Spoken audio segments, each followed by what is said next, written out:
கைது செய்யாமல் அவர்களுக்கு பாதுகாப்பு கொடுக்கக்கூடிய ஒரு அரசாகவும் இந்த திமுக அரசு நிலவி வருவதால் பல லட்சம் இளைஞர்களின் வாழ்க்கை இன்று மிக மிக மோசமான கட்டத்தில் இருக்கின்றது தமிழகத்தில் என்பதை புரிந்து கொள்ள வேண்டும்.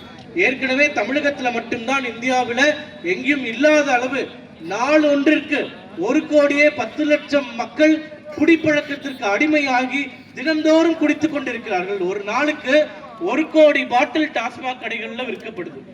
அந்த மது குடிப்பவர்களுடைய எண்ணிக்கை ஒரு நாளுக்கு மட்டும் தமிழ்நாட்டில் 1,10,00,000 பேர்.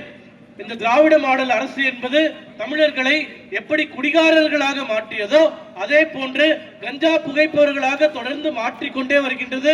இந்த நிலைமை நீடித்தால் தமிழகத்தின் இளைஞர்கள் எதிர்காலம் மிக மிக கேள்விக்குள்ளாகும் என்பதை நாம் புரிந்து கொள்ள வேண்டும். அதன் மீது நாம் அக்கறை கொள்ளவும் வேண்டும். அதே போன்று மத்தியில் ஆளக்கூடிய காங்கிரஸ் கட்சி இளைஞர்களுக்கு எதிரான தொடர் வேலைகளை செய்து வருகிறது. இங்க கூட்டணியில் இருக்கக்கூடிய திமுக அரசாங்கம் டிஎன்பிஎஸ்சி தேர்வு தமிழக தேர்வாணையத்தின் மூலமாக தமிழக அரசின் அரசாங்க பணிகளுக்கு தேர்வு செய்ய வேண்டிய அந்த ஆணையமானது ஒரு தேர்வை கூட உருப்படியாக நடத்துவதற்கு வக்கற்ற ஒரு ஆணையமாக தமிழகத்தில் செயல்பட்டுக் கொண்டிருக்கின்றது. கடந்த 2 வாரத்திற்கு முன்பு குரூப் 2 என்று சொல்லக்கூடிய அரசாங்க அதிகாரிகளை தேர்வு செய்வதற்கான தேர்வு கடந்த வருடமே பிரிலிம்ஸ் தேர்வு முடித்துவிட்டு மெயின்ஸ் தேர்விற்காக 11,000 பேர் தமிழகம் முழுக்க தேர்வு செய்யப்பட்டிருந்தார்கள். அந்த 11,000 பேருக்கு தேர்வு மையங்களை ஒதுக்குவதில் குளறுபடி செய்ததால் அந்த 11,000 பேர் எழுதிய தேர்வானது தற்போது ரத்து செய்யப்பட்டு இளைஞர்களுடைய எதிர்காலம் கேள்விக்குள்ளாக்கப்பட்டிருக்கின்றது. நீட் தேர்வு வேண்டாம், நீட் தேர்வு வேண்டாம் எதிர்ப்பு சொல்லிட்டு இருப்பாங்க. ஆனா நீட் தேர்வு வருஷம் ஒன்றுக்கு 10 லட்சம் மாணவர்கள் எழுதுறாங்க இந்தியா முழுக்க.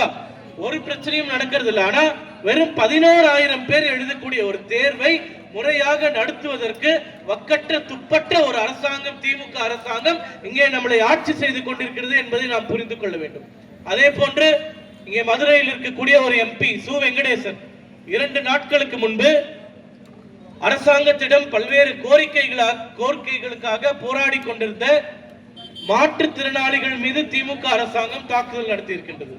அந்த தாக்குதலில் கம்யூனிஸ்ட் கட்சியினுடைய மாநில செயலாளருடைய மனைவியும் கூட தாக்கப்பட்டு மருத்துவமனையில் அனுமதிக்கப்பட்டிருக்கிறார். சொந்த கட்சியினுடைய மாநில செயலாளருடைய மனைவி அரசாங்க அதிகாரிகளால் காவல்துறையினரால் தாக்கப்பட்டு மருத்துவமனையில் அனுமதிக்கப்பட்டும் கூட இந்த திமுகவின் அடிமையாக இருக்கக்கூடிய சு வெங்கடேசன் என்கின்ற எம்பி திமுகவை குறித்து ஒரு வார்த்தை கூட கண்டனம் பதிவு செய்யாமல் இருப்பது, கம்யூனிஸ்ட் கட்சிகளும் தங்கள் சொந்த கட்சி தலைவர்கள் தாக்கப்பட்டால் கூட அவர்கள் வீசுகின்ற 2 சீட்டுக்கோ 3 சீட்டுகளோ யாசகம் பெறுவதற்காக அடிமைகளாக இயங்கிக் கொண்டிருக்கிறார்கள் என்பது நமக்கு புரிய வருகின்றது.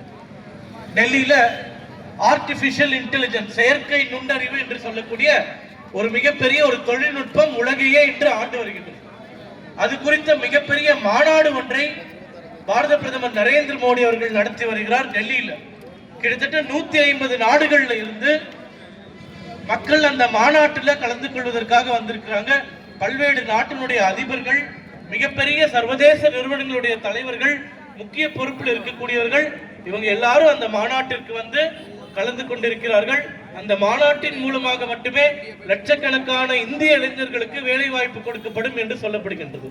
அந்த மாநாடு நடைபெற்றுக் கொண்டிருக்கும் போது காங்கிரஸ் கட்சியினுடைய இளைஞரணியை சார்ந்தவர்கள் அந்த மாநாட்டிற்குள் புகுந்து அவர்கள் அணிந்திருந்த மேலாடைகளை சட்டைகளை அவிழ்த்து அங்கே போராட்டம் என்கின்ற பெயரில் ஒரு மிகப்பெரிய அருவருக்கத்தக்க செயலில் ஈடுபட்டிருக்கிறார்கள் என்பதை மிக மிக வன்மையாக பாரதிய ஜனதா கட்சி இளைஞரின் சார்பாக கண்டிக்கிறோம்.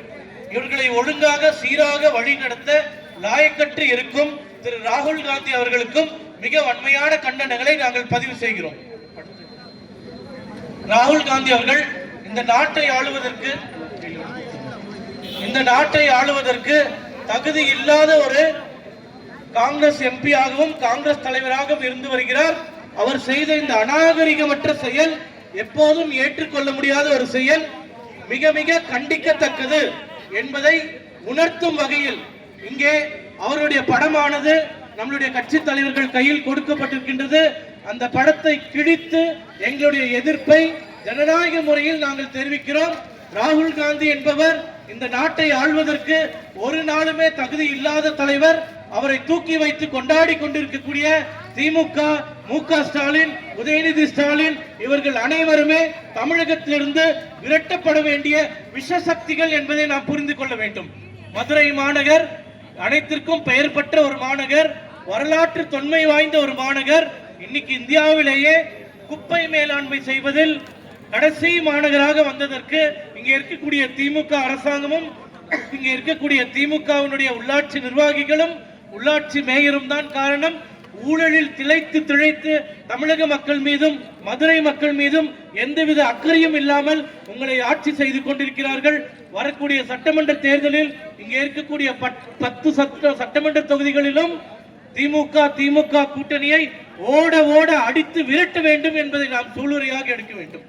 வரக்கூடிய தேர்தலில் மிக நிச்சயமாக இங்க இருக்கக்கூடிய 10 சட்டமன்ற தொகுதிகளிலும் அதிமுக தலைமையிலான கூட்டணியான தேசிய ஜனநாயக கூட்டணி வேட்பாளர்கள் தான் நிச்சயமாக வெல்வார்கள் என்பதை இந்த கூட்டமானது நமக்கு எடுத்துரைக்கின்றது.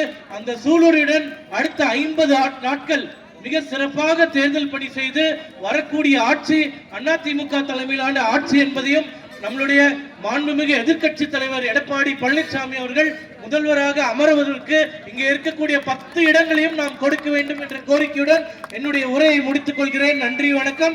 பாரத் மாதா கி ஜெய், பாரத் மாதா கி, பாரத் மாதா கி ஜெய்.